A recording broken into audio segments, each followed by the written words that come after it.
জনাব তারেক রহমান সাহেব, আপনি রামিসার বড় বোনের দায়িত্ব নিলেন। রামিসার বড় বোন কি না খায় মারা গেছে? রামিসার বড় বোন কি না খায় মারা গেছে? আপনি দায়িত্ব নেবেন। আপনি কিসের দায়িত্ব নিচ্ছেন? দায়িত্ব না নিয়ে আপনি আগে রামিসার দর্শকের বিচার করেন, প্রকাশ্যে ফাঁসি দেন, এমনকি লাইভের মাধ্যমে শাহবাগ মোড়ে ফাঁসি দিয়ে দেখায় দেন যে তারেক রহমান মেয়েদের প্রতি কতটা সম্মান করতে পারে। আর যদি না পারেন, আজকে রামিসা, কালকে আপনার মেয়ে জাইমা, একের পর এক দর্শন হইতে থাকবে, বেশি দিন বাকি নাই। রামিসা ব্যাপারটা আরো বেশি মানে যেহেতু এটা খুব একটা বাচ্চা, স্কুল গোয়িং বাচ্চা, দেখতে এত মায়া লাগে, মানে আর ওর বাবার কথাগুলা মানে ওর মানে আমরা যদি খালি রামিসার বাবার স্টেটমেন্টটা খালি দেখি মনে স্ক্রিপ্ট, ওর প্রত্যেকটা কথা আমার কাছে, আমি প্রত্যেক অ্যাঙ্গেল দেখতেছি যে ওর স্ক্রিপ্ট মানে কথা বলো ওনার। আসিয়ার বিচারটা যদি ওই সময় পারফেক্টলি হয়ে যেত তাহলে কিন্তু আজকে রামিসা ঘটনাটা আমাদের চোখের সামনে আসতো না। একজন ধর্ষককে জনসমক্ষে মেরে ফেলা উচিত। যতক্ষণ না জনসমক্ষে মেরে না ফেলবেন ততক্ষণ পর্যন্ত এর থেকে তো বড় পর্যায়ের শাস্তি কিছু হতে পারে না। আমাদের এটা টোটাল কেমন যেন একটা রুটিনে চলে আসছে। আমরা রুটিন মাফিক আমাদের ক্রিমিনালরা আমাদের মা বোনদের ধর্ষণ করছে, আমাদের বাচ্চাদের ধর্ষণ করে মেরে ফেলছে, এটা একটা রুটিন। আমরা যতক্ষণ না পর্যন্ত এখান থেকে বের না হতে পারবো ততক্ষণ না পর্যন্ত এটা সমাপ্তি হবে না। তাদের ব্যানারেই লেখা আছে রামিসা খুনের ব্যাপারে, রামিসা খুনের হত্যার বিচার চায়, এটা বলছে। সেটা বলতেই পারে, বলা সঙ্গত, কিন্তু আমার প্রশ্নটা একটু ভিন্ন জায়গায়। আচ্ছা, বাংলাদেশে এই রামিসা যেদিন ধর্ষণ এবং খুন হলো, তার থেকে 7 দিন আগে এবং 7 দিন পরে নাসিরুদ্দিন পাটোয়ারি সীমান্তে গিয়ে যখন দেখবে যে তার দেশে মানুষ লাশ হয়ে যাচ্ছে, তখন কিন্তু ওই সেক্টরে যিনি আছে, ওই মন্ত্রণালয়ে যিনি আছে, তাকে দুইটা কথা বলতে সে কিন্তু আটকাবে না। তো সেটাই হচ্ছে। এবং যেটা পরিসমাপ্তির কথা, সেটা হচ্ছে নাসিরুদ্দিন পাটোয়ারি 54,127 ভোট পেয়েছিল। এবং আমরা যদি বলি যে তার আকাঙ্ক্ষা ছিল যে সে স্বরাষ্ট্রমন্ত্রী হবে, তো মানুষের স্বপ্ন দেখতে তো আর দোষ নাই, মানুষের লাইফে ড্রিম থাকে তো আর দোষ নাই। ইউনূস সরকার আইনশৃঙ্খলা নিয়ন্ত্রণ করতে যতটা সফল হয়েছিল, পুলিশ মুক্ত ইউনূস, একটা সময় ছিল পুলিশ ছিল না, ধীরে ধীরে ধীরে ধীরে সেই পুলিশদেরকে স্বাভাবিক করেছে, মোটামুটি স্বাভাবিক, পুরোপুরি না। তারপরও তখনকার সময় ক্রাইম যথেষ্ট কমে গিয়েছিল শেষের দিকে। এর কারণ তখন ক্ষমতাসীনদের এরকম দৌরত্ব ছিল না। তারপরও যেহেতু থানাগুলো বিএনপির বা সরকারটা কার্যত বিএনপি সরকার ছিল, কিছু ক্রাইম তারা করেছে, কিন্তু এইভাবে অ্যাবসলিউট করতে পারেনি, কারণ তখন সামাজিকভাবে জামাতের অনেক পাওয়ার ছিল। আসসালামু আলাইকুম রহমতুল্লাহ। নতুন একটা নিউজে আপনাকে স্বাগতম। বাংলাদেশের বর্তমান রাজনৈতিক পরিবেশ পরিস্থিতি প্রেক্ষাপট নিয়ে এবং বিশেষ করে বর্তমান যে ভাইরাল ইস্যুগুলো চলছে, সেই ভাইরাল টপিকগুলো নিয়ে আপনাদের সামনে গুরুত্বপূর্ণ কিছু নিউজ নিয়ে হাজির হয়েছি, যার শুরুর অংশগুলো দেখে বুঝতে পেরেছেন আজকের ভিডিওগুলো ঠিক কতটুকু গুরুত্বপূর্ণ হতে চলছে। এই জন্য দর্শক, অনুরোধ থাকবে ভিডিওটি না টেনে শুরু থেকে শেষ পর্যন্ত দেখে যাবেন, অবশ্যই ফায়দা হবে। দর্শক, চলুন ভিডিওগুলো দেখে আসি। তবে তার আগে বলবো, যারা এখনো আমার চ্যানেলটি সাবস্ক্রাইব করেননি, চ্যানেলটি সাবস্ক্রাইব করে পাশে থাকা বেল আইকনটি বাজিয়ে রাখেন। আর যারা ইতিমধ্যে চ্যানেলটি সাবস্ক্রাইব করেছেন, সকলকেই অসংখ্য অসংখ্য ধন্যবাদ। দর্শক, ভিডিওতে একটি লাইক দিয়ে আমরা ধারাবাহিকভাবে ভিডিওর মূল বিস্তারিত আলোচনাগুলো দেখে আসি। নাসিরুদ্দিন পাটোয়ারিকে আপনি ঝিনাইদহ থেকে অবঞ্চিত ঘোষণা করতেই পারেন, নাসিরুদ্দিন পাটোয়ারিকে আপনি ডিম নাসির বলতেই পারেন, নাসিরুদ্দিন পাটোয়ারিকে আপনি ডারবি নাসির বলতেই পারেন, নাসিরুদ্দিন পাটোয়ারিকে আপনি বেয়াদব নাসির বলতেই পারেন, কিন্তু নাসিরুদ্দিন পাটোয়ারি জাতীয় সংসদ নির্বাচনে ঢাকা 8 আসন থেকে প্রতিদ্বন্দ্বীকারী জাতীয় নাগরিক পার্টি এনসিপি প্রার্থী নাসিরুদ্দিন পাটোয়ারি মোট ভোট পেয়েছিল 54,127 ভোট, এবং তিনি জনাব মির্জা ফখরুল ইসলাম আলমগীর সাহেবের কাছে 5,000 ভোটের ব্যবধানে হারছিল আর কি। তো কত? 54,127। তো বেদব নাসির বলেন, ডিম নাসির বলেন, ডারবি নাসির বলেন, অবঞ্চিত নাসির বলেন, রাজনীতির কলঙ্ক নাসির বলেন, তো সে 52,127 ভোট পেয়েছিল।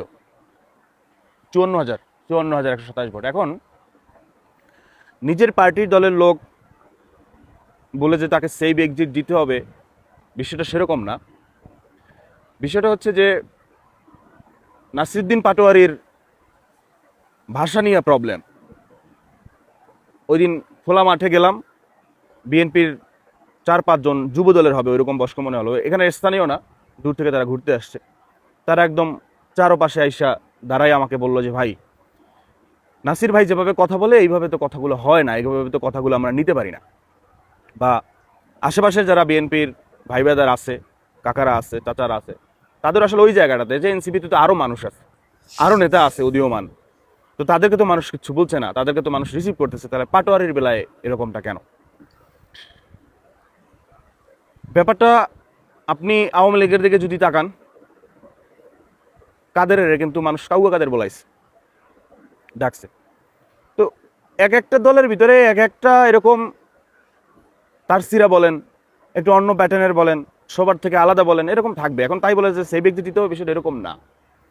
এখন তার চলাফেরা, তার কথা বলার স্টাইল না, এখন বিএনপির ভিতরে এরকম ম্যান আছে কিনা জানা নাই, কারণ বিএনপির মানুষ তারা শিক্ষিত, তারা ভালো মানুষ, তারা ভদ্র, তাদের ভিতরে উগ্রতা উশৃঙ্খলা এগুলো নাই, তাদের ভিতরে কোনো ডার্বি, কোনো বেদব এগুলো আমরা দেখি না, এগুলো নাই, তারা ভালো। তো এখন নাসিরুদ্দিন পাটোয়ারির বেলায় বলেন বা আওয়ামী লীগের বেলায় বলেন বা অন্যান্য দলের বেলায় বলেন, এখন এত মানে একটা দল তো আসলে অনেক বড় দল, এটার ভিতরে আসলে 2-4 জন মানুষ এরকম হয়েই যায়। কিন্তু ব্যাপারটা হচ্ছে যে সিনিয়র জুনিয়রের যে ব্যাপারটা, ধরেন প্রধানমন্ত্রী বলেন বা সালাউদ্দিন আহমেদ বলেন, তাদেরকে সম্মান দিয়ে কথা বলার যে ব্যাপারটা, এইটা আসলে জনগণ এবং সরকারি দলের লোকজন তারা আসলে এক্সপেক্ট করে। কিন্তু কখনো কখনো হয়তো সালাউদ্দিন সাহেব ঠিকভাবে তার সেক্টরের যে কাজটা সেটা হয়তো ঠিকভাবে করতেছে না, হয়তো না করতেছে না, যার জন্য কিন্তু সবাই সংযোজন বিয়োজন করে ধৈর্য ধারণ কথা বললেও কিন্তু কেউ কেউ বলবে না। সবাই তো এক ফ্যামিলি থেকে আসে নাই, বুঝতে পারছেন কিনা? তো এখন নাসিরুদ্দিন পাটোয়ারিকে আপনি যাই বলেন, নাসিরুদ্দিন পাটোয়ারি তৎকালীন সময় মোদি বিরোধী আন্দোলনে কিন্তু একা আন্দোলন করেছে। নাসিরুদ্দিন পাটোয়ারি সীমান্তে লাশের পর লাশ পড়তেছে, কোন কারণে লাশ পড়তেছে, চোরা চালানি না, গরু চোরা চালানি না, এমনিতে না, ওই দেশ থেকে মারতেছে না, এই দেশ থেকে মারতেছে, সেই হিসাব নিকাশ পরে যাবো, লাশ আমাদের পড়তেছে, সেটা হচ্ছে ফ্যাক্ট। এখন বিজেপি কিন্তু হার্ড হচ্ছে, কেউ ওই দেশের বিএসএফ জমি নিতে আসলে, ডাকিতে আসলে বাজাবাজি হয়, নিয়ম কানুনের কথা হয়, গুলিও টুকটাক একটু চালানো হয়, এটা খুবই ভালো। আমরা অন্য দেশের কাছে নিজেদেরকে কেন বিক্রি করে দিব? তো সীমান্তে হত্যার সময়, হত্যার পরে ওই পরিবারকে দেখতে যাওয়া, ওই এলাকায় ছুটে যাওয়া কিন্তু নাসিরুদ্দিন পাটোয়ারির জায়গা থেকে হয়েছে। এটা দেশপ্রেম না থাকলে কিন্তু হয় না। তো ওটাই আর কি বলার জন্য আর কি এই ভিডিওটা বানানো, যে নাসিরুদ্দিন পাটোয়ারি সীমান্তে গিয়ে যখন দেখবে যে তার দেশে মানুষ লাশ হয়ে যাচ্ছে, তখন কিন্তু ওই সেক্টরে যিনি আছে, ওই মন্ত্রণালয়ে যিনি আছে, তাকে দুইটা কথা বলতে সে কিন্তু আটকাবে না। তো সেটাই হচ্ছে। এবং যেটা পরিসমাপ্তির কথা, সেটা হচ্ছে নাসিরুদ্দিন পাটোয়ারি 54,127 ভোট পেয়েছিল। এবং আমরা যদি বলি যে তার আকাঙ্ক্ষা ছিল যে সে স্বরাষ্ট্রমন্ত্রী হবে, তো মানুষের স্বপ্ন দেখতে তো আর দোষ নাই, মানুষের লাইফে ড্রিম থাকে তো আর দোষ নাই। সে তো আর 5,000 সামথিং ভোট পেলে তো সে নির্বাচিত হয়ে যেত, সে মন্ত্রী হইতে পারতো না, এমপি হইতে পারতো। কিন্তু সামনের দিনগুলোতে তো মাঠ খোলা। সামনের দিনে আপনি দেখবেন জনাব মির্জা ফখরুল ইসলাম আলমগীর সাহেব, তিনি আগামী টার্মে ইলেকশনে দাঁড়াতে পারেন কি পারেন না, সেটা কিন্তু সংশয়, কনফিউজ, সন্দেহের ব্যাপার। তার বয়স হয়ে গেছে, তার লাইফ থেকে একটা অসুস্থতার ব্যাপার, চিকিৎসার ব্যাপার আসছে। সামনে তিনি এই ইলেকশনে ফাইট করতে পারছেন, সেটা করতে পারবেন কিনা। এবং সামনে ইলেকশন তো নাসিরুদ্দিন পাটোয়ারি ঢাকা হাট থেকে আবারও করবে, আল্লাহ বাঁচিয়ে রাখলে, আল্লাহ হুকুম দিলে, আল্লাহ রাজি খুশি থাকলে। তখন মির্জা আব্বাস সাহেবের মানে পরবর্তীতে তার অবর্তমানে যেই ম্যানটা বিএনপির জায়গা থেকে বা অন্য পার্টির জায়গা থেকে আসবে, সেটা কিন্তু নাসিরুদ্দিন পাটোয়ারির সাথে ফাইটটা দেওয়াটা তো টাফ হয়ে যাবে, যেটা জেনুয়ান চিন্তাভাবনায় আসে। তো ওই দিক থেকে বলা যে আসলে নাসিরুদ্দিন পাটোয়ারি, আমরা বলি যে আগামীর স্বরাষ্ট্রমন্ত্রী, এখন আমার পার্টির লোক বা নাসিরুদ্দিন পাটোয়ারি সে নিজে মুখেই বলছে যে স্বরাষ্ট্রমন্ত্রী যেন হতে পারে, গিয়া দেশে আইন শৃঙ্খলা ঠিক করতে পারে, এটা তার পার্সোনাল ড্রিম থাকতেই পারে। এবং আমি আমার পার্টির লোক হিসাবে আমিও তো তাকে চাইতেই পারি। তো এটা নিয়ে হাসাহাসি করলে সেখানে আসলে কিছু করার নাই। তো ফলশ্রুতিতে সমাপ্তিতে একটা কথা বলা যায় যে নাসিরুদ্দিন পাটোয়ারি 54,127 ভোট পেয়েছিল। এখন তাকে নিয়ে ট্রোল করেন আপনি তাকে ডিম নাসির, ডারবি নাসির, বেদব নাসির, রাজনীতির কলঙ্ক নাসির, যাই বলেন না কেন, সে কিন্তু একজন দক্ষ রাজনীতিবিদের এগেনিস্টে দাঁড়াইয়া সে মাত্র 5,000 ভোটে হারছে, সে একটা বিশাল ভোট পেয়েছিল। ওই ভোটারগুলো কিন্তু এখনো আছে। ওই ভোটারগুলোকে রুলারিং করলে, ভালো কাজ করলে, দেশের পক্ষে আগালে, যে 5,000 ভোটের যে একটা ব্যবধান, ওইটা হয়তো কিন্তু সামনের ফিউচারে নাও থাকতে পারে। ধর্ষণ এবং খুন নিয়ে অনেকগুলি রিল আমি করেছি, রিলগুলি ফেসবুকে পোস্টও করেছি। অনেকেই এই রিলগুলি দেখেছে, অনেকেই দেখেন নাই। সকলকে ধন্যবাদ। ফেসবুকে গিয়ে আমি প্রচুর লোকের প্রতিবাদ দেখছি, তাদের মধ্যে রাজনৈতিক দলগুলিও প্রতিবাদ করছে। তাদের ব্যানারেই লেখা আছে রামিসা খুনের ব্যাপারে, রামিসা খুনের হত্যার বিচার চাই, এটা বলছে। সেটা বলতেই পারে, বলা সঙ্গত, কিন্তু আমার প্রশ্নটা একটু ভিন্ন জায়গায়। আচ্ছা, বাংলাদেশে এই রামিসা যেদিন ধর্ষণ এবং খুন হলো, তার থেকে 7 দিন আগে এবং 7 দিন পরে, মানে আজকে পর্যন্ত বাংলাদেশে কতজন খুন হয়েছে, কতজন শিশু ধর্ষিতা হয়েছে, খুন হয়েছে, এবং দুর্ভাগ্যজনক বা সৌভাগ্যজনক ভাবে কেবলমাত্র রামিসা হাইলাইট হয়েছে, রামিসার ক্রেজ তৈরি হয়েছে। আমি খুঁজছিলাম যে কারণটা কি। কারণ রামিসা যেদিন খুন হচ্ছেন সেদিন বনশ্রীতেও একজন খুন হচ্ছে, আমরা জানি না তার নাম কি।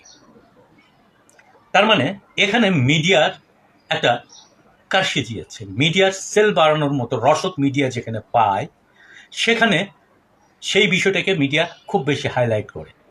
যেমন হতে পারে যে রামিসা মেয়েটি দেখতে সুইট, খুব মিষ্টি একটা মেয়ে, হতে পারে তার বয়স, হতে পারে তার পারিবারিক অর্থনৈতিক স্ট্যাটাস, যে কোনো কারণেই হোক বিষয়টা ক্লিক করে গেছে, আর রামিসা সবার সামনে চলে এসছে, সবাই রামিসা নিয়ে কাজ করছে। হ্যাঁ, সেটা করতে পারে, সেটা আমজনতার পক্ষে সম্ভব। কিন্তু যখন রাজনৈতিক দল এবং রাজনৈতিক সচেতন মানুষগুলি রামিসা হত্যার বিচার চাই বলে, তখন নিশ্চিন্তে দুঃখ এবং ক্ষোভ হওয়া জাগ্রত হয়। কারণ এই ধর্ষণটাকে হাইড করার জন্য বা লুকানোর জন্য বহু রকম কথা বলছে, যে শিশু নির্যাতন বাংলাদেশে হচ্ছে, এটাকে হাইড করা বা লুকানোর কিছু নাই। আরেকটা ঘটনা এই কয়েকদিনের মধ্যে ঘটে গেল, গতকালের ঘটনা সম্ভবত, যে চিটাগংয়ে লোকজন জড়ো হয়েছে, তারা ক্রেজে ধর্ষককে মেরে ফেলবে বলে ধর্ষককে ঘিরে ধরছে এবং ধর্ষককে পাহারা দিচ্ছে পুলিশ। এবং তারা প্রকাশ্যে বলছে যে এই ধর্ষককে যদি মেরে না ফেলা হয় তাহলে এই ধর্ষকের বিচার হবে না। তার মানে রাষ্ট্র ব্যবস্থাটা কোন জায়গায় চলে গেছে, সেই জায়গাটাই আমরা হাত দিতে পারছি না। জাহাঙ্গীরনগর ইউনিভার্সিটির ঘটনা আপনারা সবাই জানেন। সেঞ্চুরিয়ান মানিককে রাষ্ট্র মদত দিয়ে, রাষ্ট্রের পয়সা দিয়ে রাষ্ট্র বিদেশে পাঠিয়েছে। শুনেছি সেই মানিক নাকি মারা গেছে, মানিকের ছেলে মেয়ে অবশ্য আছে। সেঞ্চুরিয়ান মানিক হাসিনা সরকার পাঠাইছে, আর খালেদা সরকার সেটাও ধর্ষণের বিচার করবে না জন্য পায়তারা করেছে, আর মানুষ লাশ দিয়ে ধর্ষণের বিচার করতে বাধ্য করেছে খালেদা জিয়াকে। মনে পড়ে তো 95 সালেরই ঘটনা, ইয়াসমিন হত্যার কথা। তার মানে আমাদের রাষ্ট্র ব্যবস্থাকে অ্যাড্রেস করতে পারছে না আমাদের রাজনীতি সচেতন লোকজনগুলি এবং রাজনৈতিক সংগঠন, বা করছে না। তারা রামিসার হত্যার বিচার চাচ্ছে, কিন্তু রামিসা একটা শিশু, সে ধর্ষিতা হয়েছে এবং খুন হয়েছে, সেটার বিচার চাওয়া দরকার। এবং এই ঘটনাগুলি আকসার ঘটতেছে, কিন্তু ঘটনা একটাকে আমরা হাইলাইট করছি কেন? তার মানে কি আমরা ধর্ষণ চাচ্ছি? এখন যদি কথা বলা যায় তাহলে মৌলবীরা তেড়ে আসবে। মৌলবীরা বলছেন যে শরিয়া আইন, আরে ভাই, শরিয়া আইন ধর্ষণ বন্ধ হবে? যে দেশে শরিয়া আইন চালু আছে সেই দেশে খবর নেন তো, সেই দেশে ধর্ষণের বিচার কিভাবে হয়। শরিয়া আইনও বিচার দিতে পারবে না। এই আপনাদের উন্মাদনার কারণে, যদি আমার কেন জানি মনে হয় আপনাদের উন্মাদনার কারণে ধর্ষণ বেড়েছে। ঢাকা শহরের যে শহর এবং শহরের আশেপাশে যে পতিতালয়গুলি ছিল, আপনারা সেটা বন্ধ করে দেবেন। একটা বাড়ি আপনি বানিয়েছেন, সে বাড়িতে আপনার নর্দমা রাখেন নাই, সে বাড়িটা বসবাসযোগ্য বাড়ি হবে? নর্দমা খারাপ জিনিস, নোংরা জিনিস, বাজে জিনিস মানি, কিন্তু আপনার বাড়িতে নর্দমা রাখবেন? তাই বলে আপনাকে আপনার বাড়িতেও নর্দমা রাখতে হয়, সুইরেজ রাখতে হয়, নতুবা ওই বাড়িতে আপনি বসবাস করতে পারবেন। আমাদের হিসাব করা দরকার যে আমরা রাষ্ট্রটাকে কিভাবে করব, রাষ্ট্রটা কি নিয়ে কথা বলবে, আমাদের রাজনীতি কি নিয়ে কথা বলবে, আমাদের অ্যাক্টিভিজম কি নিয়ে কথা হবে, ব্যক্তি নিয়ে না সমস্যা নিয়ে। এই সমস্যার পেছনে কারা কলকাঠি, তাদের নিয়ে আমাদের ভাববার সময় আসছে। এতক্ষণে আমাদের সাথে থাকার জন্য ধন্যবাদ। ভিডিও দেখেছেন, ভিডিওর বিষয়ে আপনার যে কোনো মতামত থেকে থাকলে অবশ্যই ভিডিওর কমেন্ট বক্সে জানিয়ে যাবেন। দর্শক, আবার বলছি, যারা এখনো আমার চ্যানেলটি সাবস্ক্রাইব করেননি, চ্যানেলটি সাবস্ক্রাইব করে পাশে থাকা বেল আইকনটি বাজিয়ে রাখবেন। আর যারা ইতিমধ্যে চ্যানেলটি সাবস্ক্রাইব করেছেন সকলকেই আবারও অসংখ্য ধন্যবাদ। সবাই ভালো থাকবেন, সুস্থ থাকবেন। আবারও দেখা হচ্ছে পরবর্তী কোনো ভিডিও নিয়ে।